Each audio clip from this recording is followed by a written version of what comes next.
Prego. Gianni Sartor, Presidente del Parlamento friulano, che sì, è la Boldrini di noi altri. No, il sindaco di Pordenone, basta con sta storia che non la sopporto. Sì, Scusi, la c'entro io che non ho nemmeno nominato la Boldrini. Ma sei sempre tu, sei. Come sempre, io sono stato zitto, non ho detto nulla, vabbè.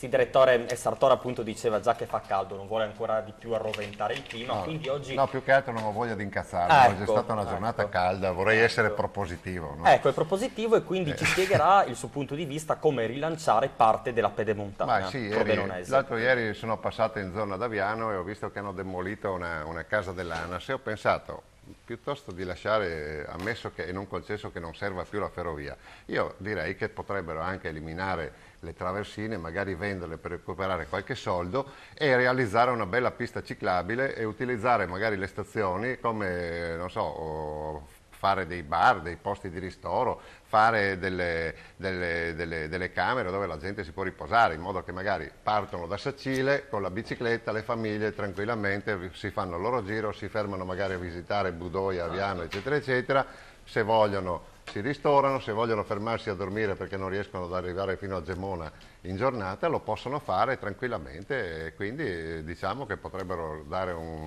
una spinta anche al turismo della pedemontana perché è lasciata completamente abbandonata. Sartor, ci sarebbero dei finanziamenti, ci sarebbe una via d'uscita, diciamo così, per riuscire proprio a valorizzare questo come territorio? Sono riusciti a farlo in Austria, perché ci sono chilometri e chilometri di queste piste ciclabili. Penso che se qualcuno si specializzasse nel ricercare i finanziamenti europei che noi sfruttiamo in minima parte, potrebbero essere realizzate anche sfruttando questo canale, secondo me, non vedo perché, insomma.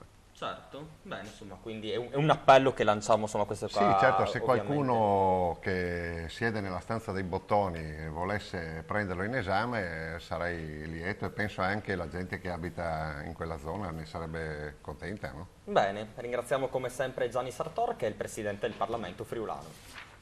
Ma avete anche un inno voi o...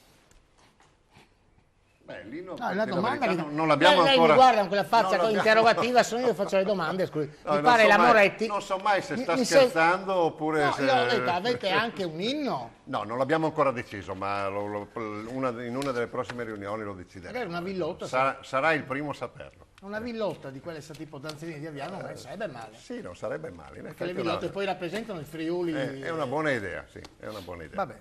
Ok, allora, benissimo, mentre l'inno Pezzetta ce l'ha già, non dico che inno è Sole che sorgi e dunque con il sole che sorge noi andiamo